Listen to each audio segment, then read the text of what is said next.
What up, Cavs Nation? I'm your host, Ethan Sands, and I'm back with another episode of the Wine and Gold Talk podcast. I'm joined by your favorite beat reporter, Chris Fedor. What's going on, Chris? Ethan, how's it going, man? It's going, man. Just another day, another dollar. We're getting after it. Had a good amount of news to come out on this random Wednesday. So we're going to get into a couple of things. And I wanted to start first and foremost with that. It feels like the coaching search is officially underway. We talked to Kobe Altman in his season presser. He said that they were going to take the weekend, maybe some extra time to just figure things out and get acclimated and get some time away after the dismissal of J.B. Bickerstaff, because we know that was a emotional dismissal for Kobe Altman and the staff, especially of how long JB had been there and what he meant to the program.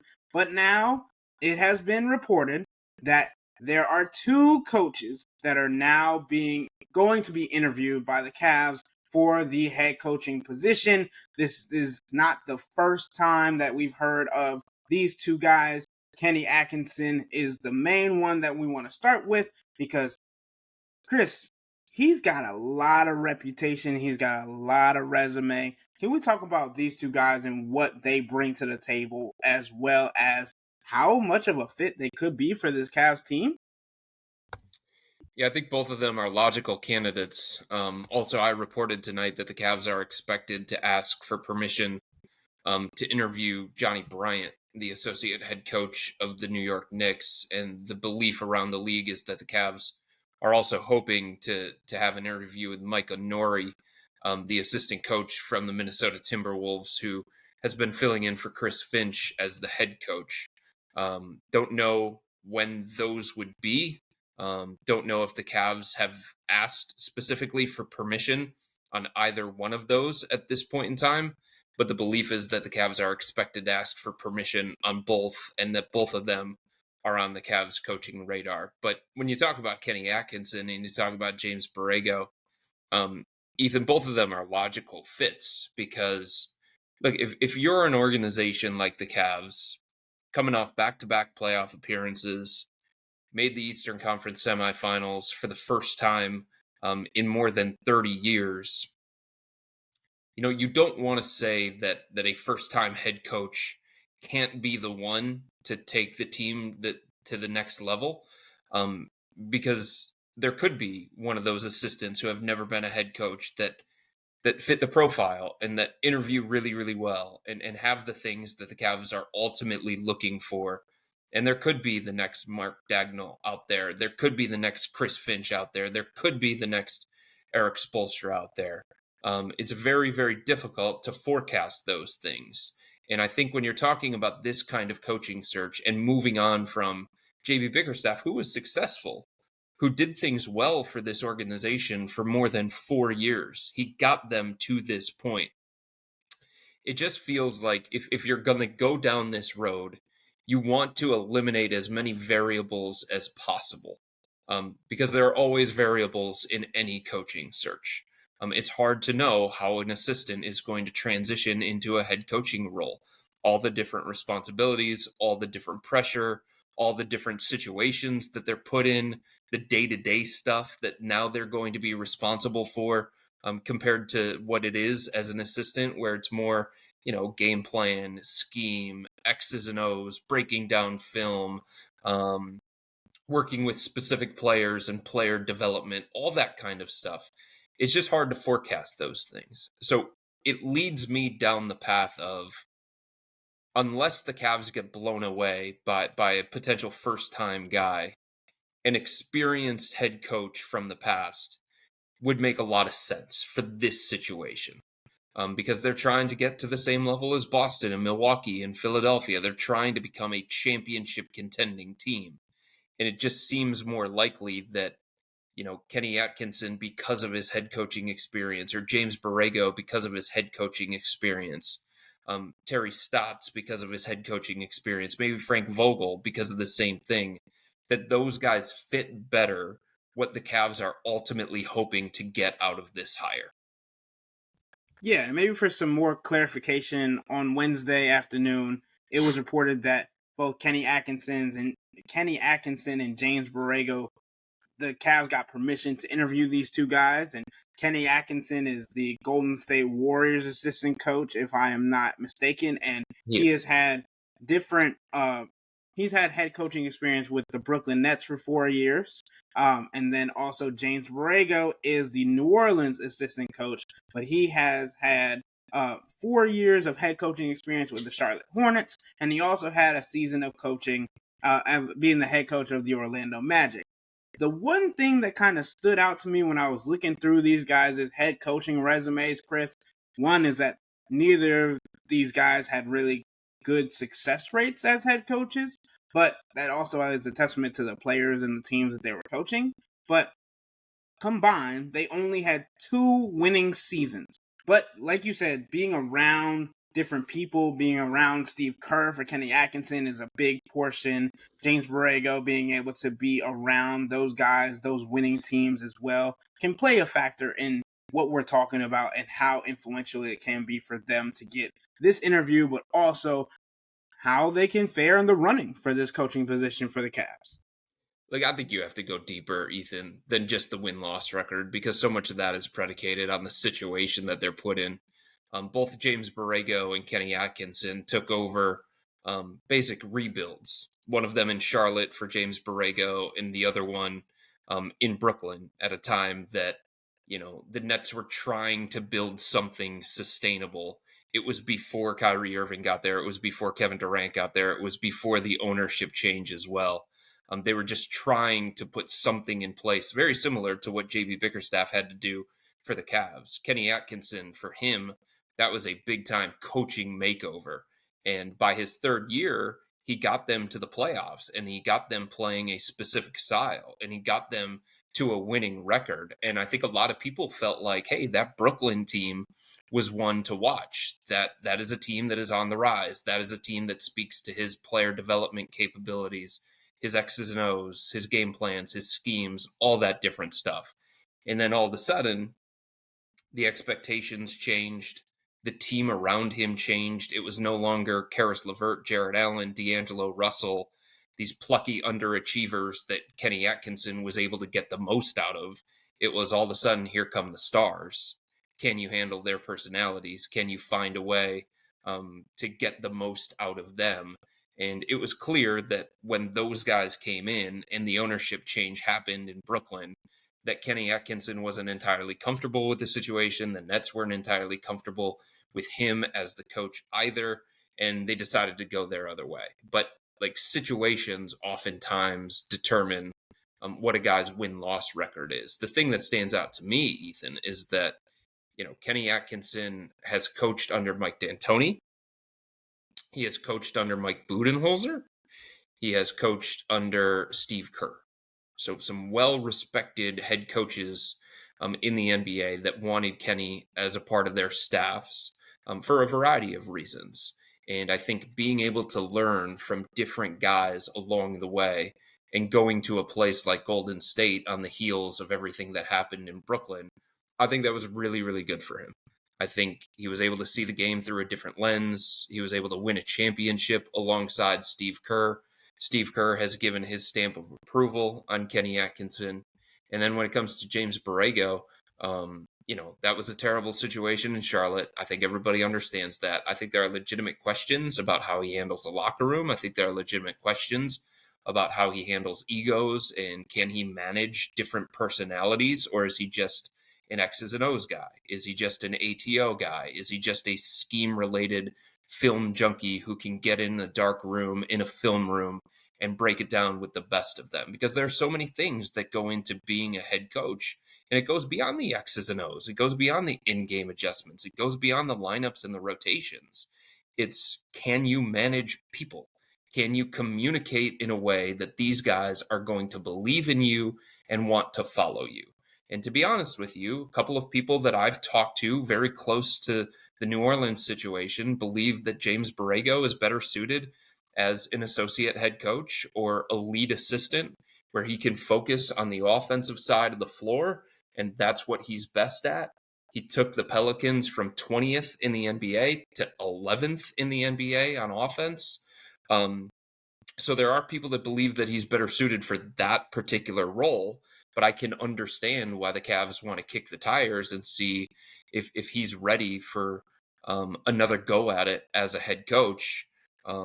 If the situation in Charlotte was just so bad that he got caught up in that. And much like Kenny Atkinson, James Borrego has been tutored by Greg Popovich. So he was able to learn from him, and it doesn't mean that he's going to be Greg Popovich, and it doesn't mean that everybody from the Popovich tree is going to go on and be successful. But learning from a guy like that and taking different things from a guy like that, that's going to be beneficial for him moving forward, whether it's as a head coach coming out of this cycle, or it's a lead assistant for the Los Angeles Lakers, or a lead assistant for the Cavs, whatever the case may be. I think both of these guys, based on their reputations and based on their resumes, are two of the better candidates available during this hiring cycle. And it's not surprising that in the case of Borrego, that the Lakers also want to talk to him and see if he is ready to be a head coach again. Yeah, Christian, I think you mentioned a good point because a lot of our subtexters and listeners have been commenting saying that these two guys, after the news broke, are pretty similar to Jay Bickerstaff and how they've had to deal with teams during a rebuild and then build them up and see where they can get to now. So I wanted to get your thoughts on what the differences could be between Kenny Atkinson and James Borrego, between them two and J.B. Bickerstaff in the situation.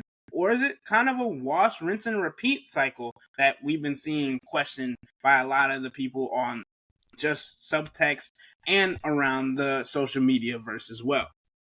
No, I think it's very different. I think it's very different from the standpoint of there is a belief around the NBA that JB Bickerstaff has a ceiling as a tactician. He's very, very good when it comes to building a culture, putting an infrastructure in place, getting a team to buy in on the defensive end of the floor. Like James Borrego is known, and you don't want to just throw this term around, but I can't come up with a better one, as kind of like an offensive mastermind, an offensive czar. That is not JB Bickerstaff. I think everybody can understand that that's not JB Bickerstaff. And Kenny Atkinson is known specifically for his player development, which I think would matter greatly here in this situation if Darius Garland comes back. Evan Mobley, same thing.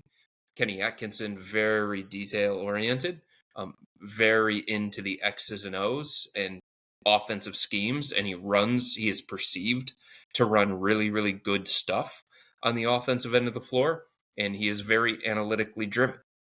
So again, I mean, you can sit there and you can say, well, Kenny Atkinson was in a situation in Brooklyn where he rebuilt the culture and then they ultimately moved on from him.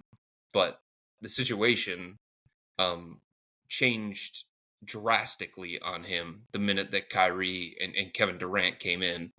And when there was an ownership change, owners oftentimes want their own guy. That's usually how it goes.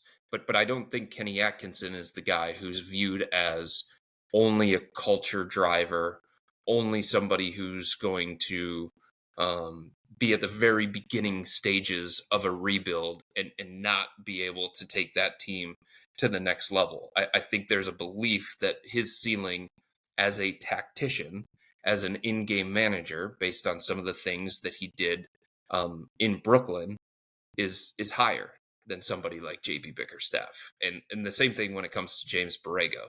Like when it comes to X's and O's, when it comes to game plans, when it comes to schemes, when it comes to all of that kind of stuff where people feel JB fell short, like there is no comparison almost between JB and James Borrego.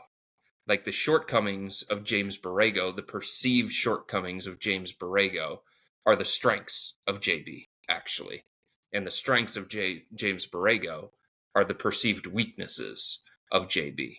So if you're looking for like that guy who is going to be this offensive mastermind, this guy who runs really smart schemes, this guy who makes the offense more dynamic.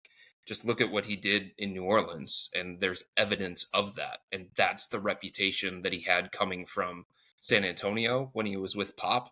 That's the reputation that he had in Charlotte. There are a lot of people that feel like Charlotte ran good stuff, and Charlotte was headed in the right direction, but there were things behind the scenes where James Borrego came up short. So I don't think there are that many similarities between the two.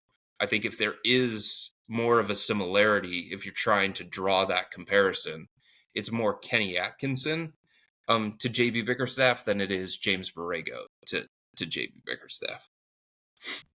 Yeah, and I mean, we talked about it when the dismissal happened, that the Cavs could look in the direction of kind of doing the opposite of what J.B. Bickerstaff did during his tenure when it comes to schemes and X's and O's and play calling, because J.B. Bickerstaff was a defensive-minded coach. We know that the Cavs are going to have one of the best defenders, whether it's Evan Mobley, Jared Allen, whoever they continue to stick with going forward, but they need to be able to grow offensively, and to do so, they were looking to get a different coach. And I think James Borrego, as you mentioned, fits that bill. And I also think there's something that Kobe Altman mentioned during his press conference, Eaton, that I thought was pretty interesting.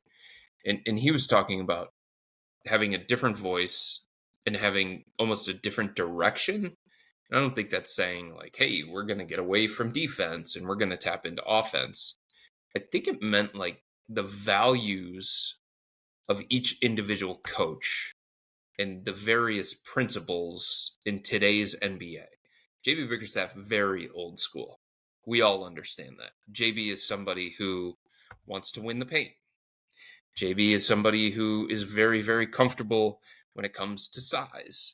JB is somebody who's very comfortable when it comes to playing 8, 9-man rotations. JB is somebody who oftentimes, probably a little bit too often, based on the defensive scheme that he designs, there's a lot of over-helping. There's a lot of leaving the corners. The shot profile that they're willing to give up defensively, like you wonder if the Cavs were alluding to somebody with a more modern mind, somebody who is willing to adapt to more of the modern philosophies. Whereas JB, like I said, very, very old school in his thinking, very stubborn when it comes at times stubborn when it comes to the way that he looked at the game compared to maybe some of these other guys. He preached being old school too. Like that was something he loved.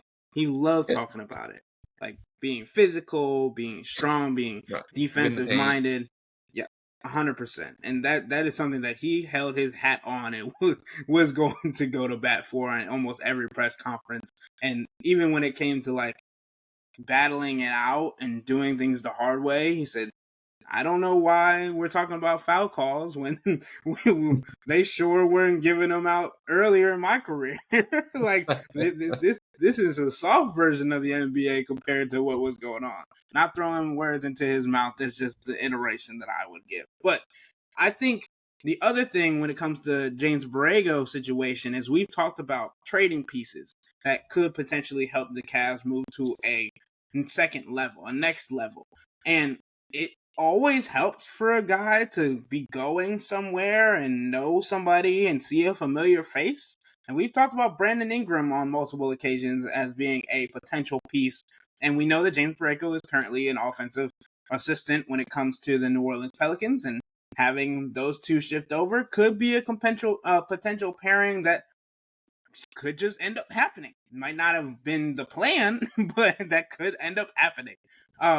But speaking of players that could be looked at for the free agency, for the NBA draft, and things like that, DJ Burns Jr. from NC State, who led them to one of their first Final Fours in a long, long time, actually did a workout today with the Cleveland Cavaliers. He posted an Instagram story with the jersey. It had music. It had all the hype and everything.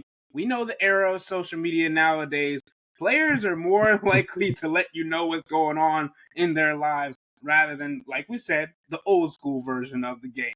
But Chris, I was going back and forth with some subtexters, just trying to dive into what the Cavs might need, maybe as a backup, depending on if they go away from Jared Allen, Evan Mobley in the paint. But what do you think of the fit potentially for DJ Burns Jr. with the Cavs? I don't think he can make an immediate impact with the team, but I wanted to get your thoughts on that because to me, he's not a three-point shooter, and it looks like that's the area that the Cavs are looking to grow in the most, especially if they move Evan Mobley to the 5. We'll see what happens with that. Here's the thing. They have the 20th overall pick in the first round. They are a team that is coming off an Eastern Conference semifinals appearance. They're a team that is looking to take another step and kind of get on the level of Boston, Milwaukee, Philadelphia, New York, some of those other teams. So I'm not saying that they can't find somebody at number 20 that's going to come in and crack their rotation or be a diamond in the rough or something along those lines. But the odds of that, especially in this draft that is considered one of the weakest in recent memory, it's hard for me to look at a guy with the 20th pick and even try and project where he fits in the hierarchy of the Cavs. Because we're talking about somebody who is going to be 12th, 13th, 14th in the rotation, even with the 20th pick. Now, the Cavs have to make the pick. Technically, they have to make the pick based on the rules in the NBA, but I certainly don't see DJ Burns as somebody who is going to be drafted by the Cavs at 20 overall. I think that's far too high for somebody with his skill set, and it felt like to me that was more of a workout of very similar to the Craig Porter Jr. situation, where we're going to bring you in, we're going to take a look at you, we're going to keep you in mind, we're going to keep having conversations with you and follow up on you. And if there comes a point where it's in the second round and we want to trade back into the second round, or you go undrafted or something along those lines, we'll make you a priority signing. Because when you're talking about DJ Burns and the style of player he is, doesn't look like a first round guy to me. And there are plenty of other guys that I think would be better fits in terms of the upside that the Cavs could potentially get at number 20 than a guy like that. But keep in mind, this is a team that, again, you don't know what the roster is going to look like, because a big part of what happens this offseason is going to be what happens with Donovan Mitchell and his long-term contract situation. But like, based on the way that last year finished against the Celtics, the top 5 in the rotation are clear-cut evident. The top 8 in the rotation are basically clear-cut evident, depending on what happens with Isaac Okoro, depending on what happens with George Niang. So it's like, what is a rookie in this draft class with the 20th pick really going to bring to the Cavs? So, Chris, you mentioned other people that might be looked at for that number 20 overall selection. And I promise you, Cavs fans, we're going to get into those more in depth as the draft approaches. But I know we both saw that this kid, Johnny Furphy, a freshman out of Kansas, has been now declared that he's going to stay in the draft. And he's another 6'9" guy, but he's shooting 35% from deep and can add depth on the wings. What did you think about his potential and the possibility of the Cavs looking at him as well as a potential number 20 overall selection? Well, the Cavs like him. We'll start there. They had a member of their front office specifically in the region where Kansas was playing at the NCAA tournament to take a look at him, to see him in person, to do a little bit of background on him specifically. Kansas also has a kid named Kevin McCullough Jr., who is kind of in that same range, somewhere between 20 and 25, maybe sneaks late lottery to 25, depending on what a team is looking for. It's always hard to project because some team may be looking for upside. Other teams may be looking for more win now, ready now players with a little bit more seasoning in the college game. But Furphy is somebody who his draft range is kind of wonky right now because he didn't really test all that well at the scouting combine. And I think there are questions, legitimate questions about his athleticism, but he's got size, he's got length. He comes from Australia, so he has an idea of how to play the game. Probably has to get a little bit stronger. He's only about 180 pounds, I want to say, but he can shoot from the outside. And I think that's more of like an upside play for a team like the Cavs. Maybe down the line, you're talking about somebody who could potentially turn into like a two-way wing with a little bit of size, length, and if he's more athletic than the way that he tested, a little bit of athleticism too. So he's definitely somebody who is on my radar. He is somebody that Cavs fans should be paying attention to because he's on the Cavs radar. But there are a lot of different guys in that range where the Cavs are going to be drafting. And it's kind of like, are they going to take a swing on upside and potential? Or do they look at somebody who maybe can step in and has a little bit more seasoning, more polish, more readiness to their game? Not saying that this is a player specifically for the Cavs, but somebody like the profile of Tyler Kolek from Marquette, who comes out of college as a senior, who comes out of college with a whole bunch of college experience. Tristan da Silva from Colorado is somebody that I think is going to be on the Cavs' radar during this process. It's somebody that Cavs fans should be paying attention to. Another older guy who may be ready to step in, and he's more physically mature. He's more seasoned. He's seen more things throughout his career. He's a guy from overseas who played at Colorado. So there's just like a lot of different ways I think that the Cavs could go in the way that they could look at the 20th pick.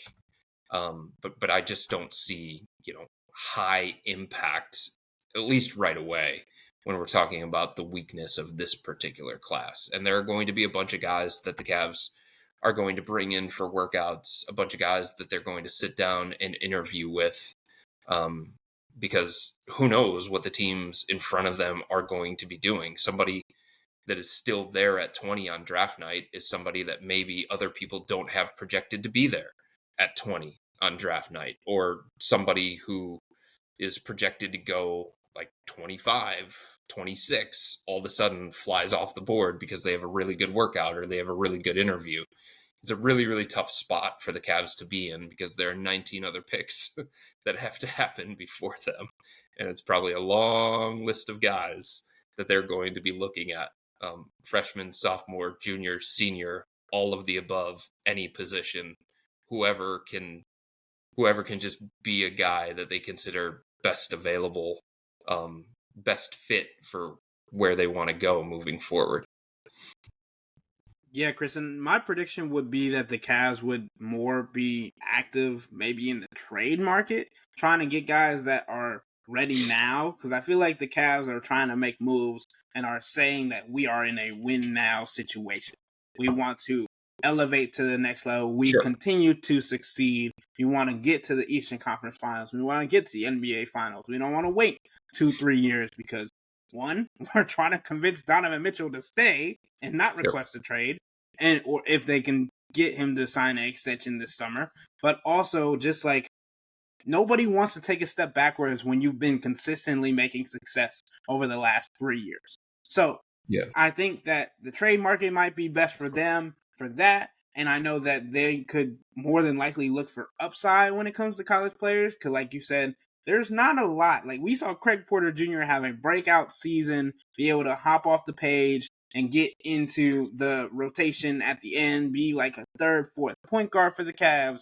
But he was an undrafted rookie, and that's kind of unprecedented for somebody like that, for the Cavs to do that. So I don't know. Maybe it gives them more confidence that a guy out of college can have a start like that. But who knows? Well, here's But the thing, too. Just for clarity, they have to make the pick themselves. They cannot trade this pick. The 20th pick cannot be traded before the NBA draft. They have to make this pick. So the 20th pick lies with the Cleveland Cavaliers, and we'll just have to wait and see what they end up right. doing. Now, after they pick the guy, they can trade his rights to a different team, but they have to make the pick for themselves, technically. I don't know why, but as soon as you were like that, they have to make the pick. The NBA draft noise, the little jingle, hopped in Yeah. my head, and I was like, "Oh God, who's getting drafted?" But I think, Chris, I want to end the podcast by doing a quick exit interview for Caris LeVert, a guy that has been playing well for the Cavs, was the sixth man off the bench in a kind of new role for him with the Cavs this past season. He kind of got off to a pretty good start. Then you got to see him kind of work his way throughout the rotation and figuring out where he stood in minutes. And that's the beauty of what Caris LeVert was able to do this season off the bench, is he could get more minutes depending on matchup and whatever the Cavs were doing, but also knowing that his ability to drive and kick, his ability to get to a basket, his ability to finish at the rim was at the level of some of the starting players, and it made it difficult for bench defenses to counter his success and that fashion of his game. So I wanted to get your overall thoughts of Caris LeVert's season, and we'll get into the different little things as we go. Well, obviously, Ethan, Karras does not have the same kind of pull in this organization as Donovan Mitchell. But it's interesting that Karras and Jarrett both played for Kenny Atkinson in Brooklyn. And I've talked to both players about Kenny just in passing, not as if I knew that the Cavs were definitely going to fire JB Bickerstaff. And if they did definitely fire JB, that Kenny Atkinson would be a guy. But just because like he was kind of that assistant coach that was out there. He had been rumored for one of the head coaching jobs a couple of years ago, decided against that, wanted to stay with the Golden State Warriors. So I just always try and have casual conversations with different players about different guys so that I can kind of gather intel as this thing continues to progress. And both those guys speak very highly of Kenny, and they talked about Kenny's role in taking Brooklyn from what it was when he got there to what it was when he actually left there. So I do think it's interesting that Karras and Jarrett are both inside the organization, and the Cavs have access to them, and they can have conversations with both those guys about Kenny, like honest conversations. What do you like about him? What don't you like about him? All those different things. That doesn't mean that Karras and Jarrett are making this coaching decision, or the Cavs are going to make this decision based on solely what those guys say. But as much intel as you can get on these guys, it's going to be beneficial for you during this process. Beyond that, I mean, Karras, Ethan, he had the kind of bounce back regular season that he needed to have. And I think part of it had to do with the fact that he was in a more consistent role. I think part of it had to do with the fact that, he wasn't playing through as much from an injury perspective. I think part of it had to do with like understanding better where he fit within this team, playing alongside Donovan for a second year, playing alongside the pairing of Darius and Donovan for a second year. Like the more familiarity that he had with the system, the more familiarity he had with his teammates, all of that stuff was pretty beneficial to him. And it's understandable that, before the Cavs went out this past offseason, and they targeted Max Strus and George Niang and Ty Jerome and some of these other guys, like the first call that they made was basically to Karras in order to try and get him to re-sign. They made him such a priority because they did not feel like they could replace his production, his skill set, his role on this team. They didn't feel like they had the financial means to do that, and they didn't feel like there was somebody out there that could do those kinds of things. So I think his playmaking is helpful. I thought his defense took a big step forward this year for the Cavs. His shot making is really, really important, especially when things started to bog down offensively for the Cavs. I think it would be, for the Cavs perspective, I think it would be nice if he could shoot a little bit more consistently from 3-point range. I think it would be nice if his shot profile was a little bit more consistent and not as wild. But I think he did the things for this team that they wanted him to do when they went out and re-signed him. And I think he had the kind of bounce back year that the Cavs were hoping that he would have. And I think he showed himself to be an asset. In saying that, I don't think he's Evan Mobley. I don't think he's Donovan Mitchell. He's not a core member of this team. He's kind of one of the more important ancillary pieces that they have. But if there's an upgrade out there, I certainly think that the Cavs would explore that. Yeah, and like you said, Chris, Caris LeVert was ranked 5th in offensive rating for the Cavs. He was 5th in net rating for the Cavs, and he also is coming to his last year of his contract. Like you said, he signed a 2-year deal before the 2023 season. And so this is kind of the time where you're like, well, do we extend him? Do we trade him? It's a lot of the same situation kind of with Donovan Mitchell, but obviously, like you said, it's not the same stature, doesn't have the same pull as Donovan Mitchell.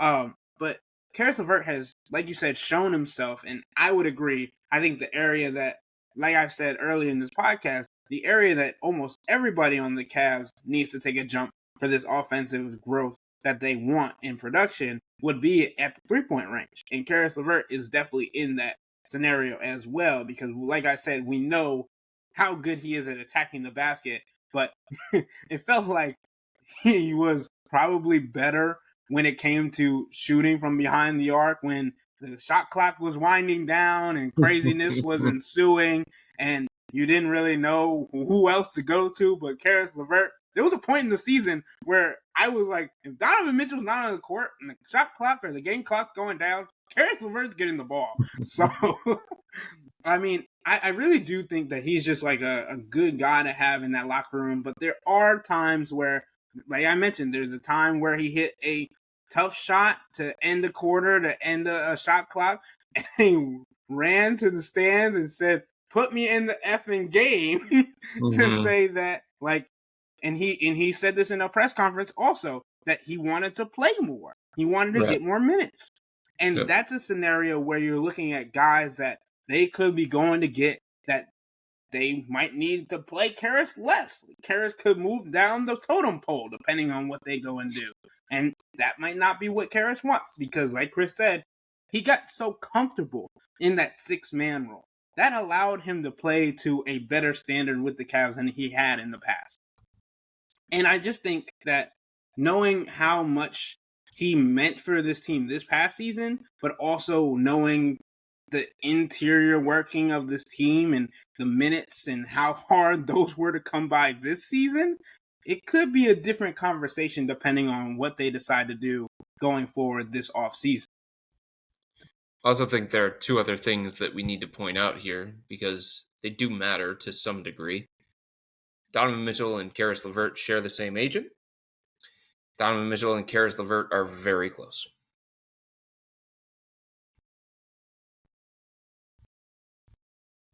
And going off of that, I think Caris LeVert is I don't think there's a bad person in that Cavs locker room. And that might make it difficult for the Cavs organization because they know how well it intertwined this entire team was. Sure, they might have been murmurs at the end of the season about dissatisfaction or frustration, but we can all know that those were heat of the moment kind of instances, and also just, as JB Bickerstaff used to say, a combination of just wear and tear based on relationships and things throughout the season, because me and Chris were around each other probably more than I was around my family this past season. And these players are even more so around each other. So knowing how that can affect relationships and things like that as well. But Chris, I also think you have to point out too, when it comes to Caris, it is a team-friendly contract that is very, very tradable. and could be attractive to another team, especially if that other team is, I don't know what they're trying to do with their financial situation. If they're trying to avoid the luxury tax, if they're trying to avoid one of the aprons, if they're just trying to look toward the future and clear some space moving forward. Anytime you have a guy on an expiring contract, that is going to have inherent trade value. And it's not like his contract is overly bloated. His number, 16.6 million, matches with a lot of different guys. So on one hand, the Cavs have to be cognizant of the fact that you need as much playmaking as possible. You want to take some of that pressure off of Donovan. You want to take some of that pressure off of Darius. The versatility that Caris has, being able to play multiple positions, being able to guard multiple positions, that certainly helps make him more appealing. But like I said, when you are a team that is looking to take the next step, you're trying to evaluate everything within your roster. And the question becomes, like, do we have enough playmaking elsewhere? Do we have enough shot making elsewhere? Is there some hole on this roster where it would be better to use Caris to fill that particular hole? That's a question that the Cavs are going to have to answer throughout the course of this offseason. That's a question that the Cavs have to ask themselves as they go throughout this season. That's where I wanted to finish up, Chris, is the fact that Caris LeVert is expendable because he has a team-friendly contract. We know that the Cavs have multiple other rotation pieces that could potentially play in the same kind of role that he has. But my thought is the Cavs cannot just put Caris LeVert by himself and be like, hey, here's Caris. We want you to give us something back of extreme value. Like, he would have to be paired with something or someone else to continue to grow his value, because in this day in the league, I feel like there's a lot of players that can do what Caris can bring. It just depends on where you would want to send him and what the Cavs would want in return. I also think it depends on roster makeup for a team. Like I said, if the Cavs are looking to fill in a gap somewhere else and feel like they have enough shot, and I'm not saying they look at it like this, but if they are, and if they feel like they have enough shot making, if they feel like they have enough playmaking, then maybe they can pry away somebody who is a more reliable stretch power forward in the George Niang role or something along those lines. And there's a team out there that feels like they have a dearth of what it is that Caris brings to the table. Again, I don't know like who fits that profile specifically, but I definitely think there are pathways for the Cavs and another team to view that kind of situation that way. Like for example, like I don't know that this team looks at it this way because I don't have intel for them. But Harrison Barnes and Caris LeVert make very similar money. They're very different players. They have very different skill sets. If San Antonio is looking at a situation saying, like, yeah, we have a lot of shooting, we have enough depth on the wing, we need some other playmaker besides De'Aaron Fox. You give us your playmaker, your shot maker, maybe he would be a better fit in our system around our guys, and we'll give you Harrison Barnes, who can play the 3 and the 4, and he has a different kind of skill set. Like that kind of framework of a deal, that still makes sense for Caris. And that doesn't mean that you have to package something else on top of that, and it doesn't mean that you have to aggregate a whole bunch of other salary to make them match. Like that framework of a deal where it's one skill set for another skill set because there's a logjam for one team and there's not as much of a logjam for another team. I definitely think that's something that is out there, especially this kind of off season. No, that completely makes sense. The Sacramento deal for Harrison Barnes for And again, Caris I'm LeVert. not reporting that. I'm not saying that I have heard that. I am speculating in terms of salary that matches and what a team could potentially need in order to try and reconfigure the roster. Just ramping up the trade machine, Chris. That's all. That's all. Nothing serious. Just Throw it seeing in what there. could work. See what sticks with the fans and the listeners. You know how it goes. Another name But- is Dorian Finney-Smith. Oh, but we've talked about him at abundance this season. That's correct. We have. But does Brooklyn have enough playmaking? Do they have enough shot making? I'd say no. So it's just something to kick around. That sort of deal. Does And I'm not Caris saying that wanna- I would do that if I'm the Cavs. But that type of deal, I think, is one that should be explored to determine if that's the best pathway for them. And maybe it's not. Maybe the best pathway for them is keeping Caris. Caris would look at everybody and be like, y'all are sending me back to Brooklyn? But, all right, I think we have touched on just about everything when it comes to Caris, when it comes to a little bit of the NBA draft preview, and we got into some of the coaching that could come to Cleveland, coming to a Cavs stadium near you. Anyway, but that will wrap up today's episode of the Wine and Gold Talk podcast. But remember to become the Cavs Insider and interact with Chris and me by subscribing to Subtext. Sign up for a 14-day free trial or visit cleveland.com/Cavs and click on the blue bar at the top of the page. If you don't like it, that's fine. All you have to do is text the word STOP. It's easy, but we can tell you that the people who sign up stick around because this is the best way to get insider coverage on the Cavs from me and Chris. This isn't just our podcast, it's your podcast. And the only way to have your voice heard is through Subtext. Y'all be safe. We out.